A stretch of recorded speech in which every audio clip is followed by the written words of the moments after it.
obsessed with this politicking, the idea of course, we know that all leaders, politicians, mind moments of tragedy and for political benefit, but they do that through a process of alignment. So they could even cry, they could even look very sober. They dress differently. They come with black. They probably wear roll up their sleeve. Good. Those are in a legitimate way politicians can take advantage of tragedy. They do that all over the world. It makes sense. But the difference here is that the president took advantage of the situation in the contra way, not by attunement to the moment, to the people, to their grieving, not by even being a sympathizer in chief, which is what presidencies are, a moment of tragedy.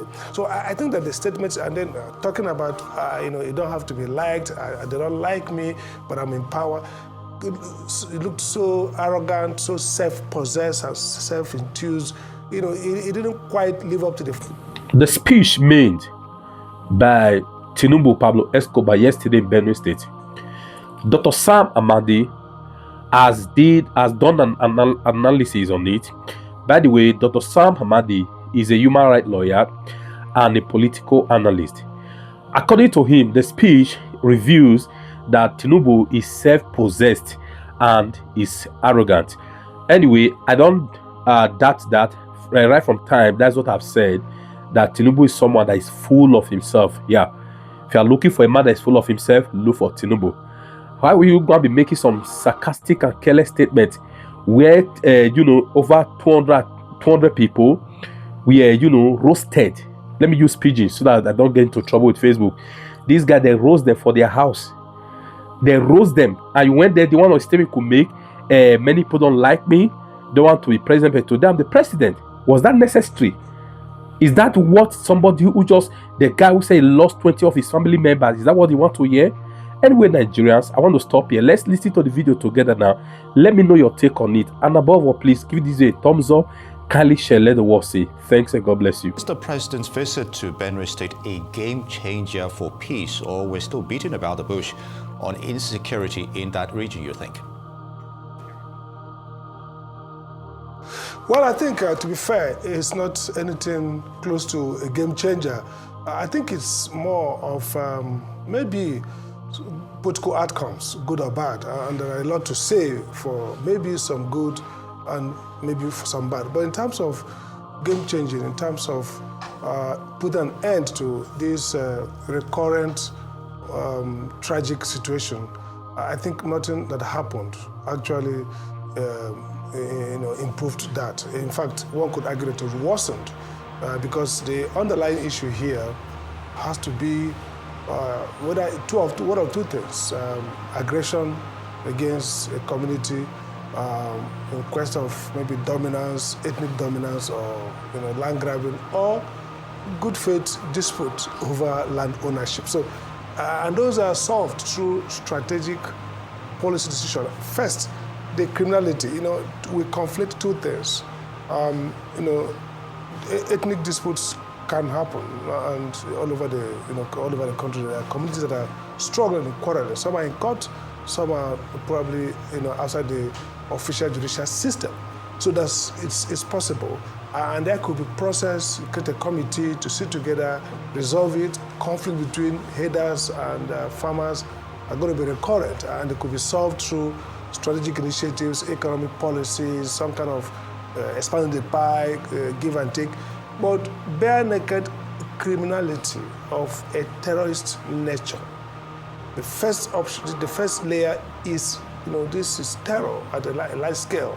And so the response should be swift, should be, security oriented and law enforcement oriented. So none of that happened in that visit, apart from the plea that communities come together, love one another, share things in common. I mean, that does not move the needle. So it wasn't supposed to be a problem-solving visit. It's supposed to be a response to some perception that the president perhaps was aloof, the president didn't bother, insensitive to this level of tragedy, even after the Pope and political opponents have spoken about it. So it's that the response, and everything was choreographed. You could see. I mean, they welcomed Mr. President. the banquet later, if you like to call it banquet, and the holiday, the school kids waving flag, a sense in which the president needed to perhaps redeem his image as, okay, look, I care about you guys, here I am, even though I couldn't get to the real site of the tragedy, and even though I couldn't talk to those who were bereaved, but at least I'm here. So it's nothing towards solution. Again, the first day that happened, I mean, wherever the print was, he could have instructed the Inspector General of Police, all those comments he made about fish them out, get them out, get the criminals, could have been made few minutes after that tragedy. The president issues a statement directing the DSS, directing the police chief, go out guys, and then we'll see movement. So, saying that 2 days after or more in a politically, much more political setting, is not really law enforcement. So again, some things can happen afterward, but that event did not in any way address the underlying issue. It was an intervention that changed the game in that sense. And you're right, it did seem more of for optics than for solution building. But like you said, there's time for that. But do you feel that some of the statements that the president made yesterday trivialized the scale of bloodshed, misrepresenting the situation ever so slightly, as some critics would suggest, including the Middle Belt Forum, saying that he was disturbingly casual with the response and that he kind of glossed over what was the real issue, which is ethnic cleansing in the region. What do you make of those criticisms? I think they are fair criticism. Again, Mr. President is, is schooled, a die-in-the-wood politician, and a successful one at that. So he has a tendency to read politics when he should be reading, leadership or reading tragedy. Look, he probably scored some political gains by trying to frame the Middle Belt crisis, the Benue crisis, and tragedy as a form of, good faith struggle between communities. So in my reading, this is like a hello to Northeast, Northwest, some perhaps extreme persons who probably, in this idea of Fulani thief conflict. So that message may somehow, especially when he's struggling in that zone, may be like, okay, the president didn't quite throw us under the bus. The president created to be like, oh, we mean well, whatever. He was a betrayer of the people who were grieving, totally. First, before he even came, his message was clear. Governor, I've warned you, live in peace. There was even a sense, it was like a political conflict. You and maybe politicians in Benue, of course, we know that the governor and the AGF have some political issues. So it looked like, well, this tragedy is because you're not in good terms with the AGF. So mend fences, come together. That's not the kind of messaging you expect at that moment. So the president was still obsessed with this politicking, the idea of course, we know that all leaders, politicians, mind moments of tragedy and, for political benefit, but they do that through a process of alignment. So they could even cry, they could even, look very sober. They dress differently. They come with black. They probably wear roll up their sleeve. But those are in a legitimate way politicians can take advantage of tragedy. They do that all over the world. It makes sense. But the difference here is that the president took advantage of the situation in the contra way, not by attunement to the moment, to the people, to their grieving, not by even being a sympathizer in chief, which is what presidencies are, a moment of tragedy. So I think that the statements, and then talking about, you don't have to be liked, they don't like me, but I'm in power. It looked so arrogant, so self-possessed and self-enthused. It didn't quite live up to the fact that, look, this is a president, 200 citizens have been killed, and you are stepping into that place and you have these people who are grieving and you are speaking comfortably to them and telling them, we care so much about you, we are going out to end this crisis and we're going to get these guys. And that's what you're supposed to say. Nothing about yourself, about you being disliked and talking about, And when he talked about rebuilding, the language didn't carry weight. It didn't, it's like, okay, we're going to, make good. We're going to provide development to that.